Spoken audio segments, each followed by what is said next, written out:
ഈ ആധുനിക കാലഘട്ടത്തിൽ ഏറ്റവും കൂടുതൽ നമ്മൾ നേരിടുന്ന വെല്ലുവിളിയാണ് ലഹരിയുടെ ഉപയോഗം. പ്രത്യേകിച്ചും കൊച്ചി പോലെയുള്ള ഒരു പ്രദേശത്ത് ലഹരിയുടെ ഹബ്ബാക്കി മാറ്റാൻ വേണ്ടിയിട്ടുള്ള വലിയ ശ്രമങ്ങൾ നടന്നുകൊണ്ടിരിക്കുകയാണ്. അതിനെതിരായി ആഭ്യന്തര വകുപ്പിൻ്റെ കീഴിൽ ആരംഭിച്ചിരിക്കുന്ന ഓപ്പറേഷൻ തൂഫാൻ്റെ പ്രവർത്തനങ്ങളെ പ്രത്യേകിച്ച് അഭിനന്ദിക്കുകയാണ്. സർ, എൻ്റെ ചോദ്യം, നമ്മുടെ വൻകിട ഹോട്ടലുകൾ, പ്രത്യേകിച്ച് 5 സ്റ്റാർ 7 സ്റ്റാർ ഹോട്ടലുകളിലൊക്കെ വലിയ DJ പാർട്ടികൾ നടക്കുന്നുണ്ട്.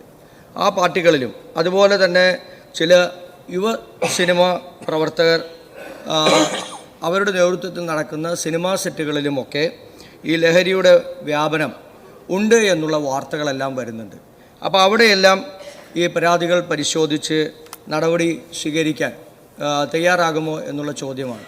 എറണാകുളത്ത് ഒരു ഹോട്ടലിൽ ഒരു സിനിമ നടനെ അന്വേഷിച്ച് തന്ന പോലീസ് നമ്മൾ ഈ 100 മീറ്റർ ഓട്ടത്തിൽ ഒക്കെ ഉത്തേജക മരുന്ന് ഉപയോഗിച്ചിട്ടുണ്ട് എന്ന് നമ്മൾ വാർത്തകളിലൂടെയൊക്കെ കാണുന്നുണ്ട്. അതൊക്കെ ചരിത്രങ്ങളിലൂടെയും നമുക്ക് മനസ്സിലാക്കാൻ കഴിയും. പക്ഷേ അദ്ദേഹത്തെ അന്വേഷിച്ച് പോലീസ് ചെന്നപ്പോൾ ആ സിനിമാ നടൻ ആ ഹോട്ടലിൽ നിന്ന് എടുത്തു ചാടി ഓടിയിട്ട് പിന്നെ നിർത്തിയത് കോയമ്പത്തൂരാണ്.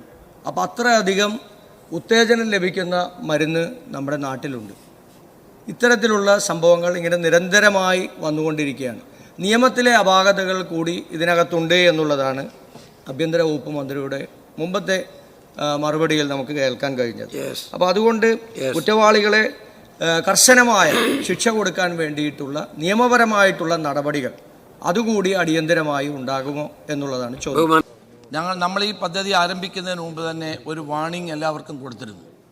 കേരള പോലീസ് സജീവമായി നിരോധിത പുകയില ഉൽപ്പന്നങ്ങളോ മയക്കുമരുന്നുകളോ വിൽക്കുകയോ ഉപയോഗിക്കുകയോ ചെയ്യുന്ന ആളുകൾ അത് ഉപേക്ഷിക്കണം, ശക്തമായ നടപടി ഉണ്ടാകുമെന്ന്. സാർ, അത് കാരവാൻ ആണെങ്കിലും DJ പാർട്ടി ആണെങ്കിലും 5 സ്റ്റാർ ആണെങ്കിലും അത് ശക്തമായ നടപടി ഉണ്ടാകുമെന്ന് ഞാൻ അറിയിക്കാനാണ്. അതിലൊന്നും ഒരു വിട്ടുവീഴ്ചയുമില്ല. ആ സിനിമാ നടനാണോ സാധാരണക്കാരനാണോ എന്നുള്ളതല്ല പ്രശ്നം.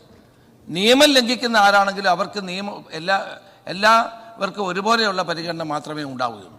ഷിയാസ് ചോദിച്ച ചോദ്യം ആ ഹോട്ടലിൽ എനിക്കറിയാം, ആരാണെന്നും എനിക്കറിയാം, അതൊന്നും ഞാനിവിടെ പറയുന്നില്ല.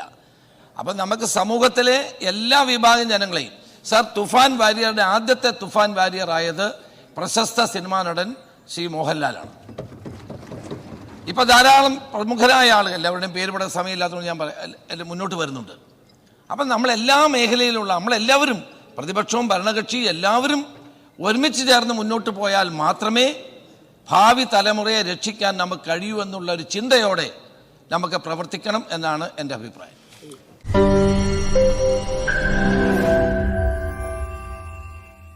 ലോകത്തെവിടെയായാലും ഏത് സമയത്തും 24 വാർത്തകളും ഓഗ്മെന്റഡ് റിയാലിറ്റി പാക്കേജുകളും എക്സ്പ്ലെയിനറുകളും വിശദമായി കാണാൻ ഞങ്ങളുടെ YouTube ചാനൽ നിങ്ങൾക്ക് സബ്സ്ക്രൈബ് ചെയ്യാം.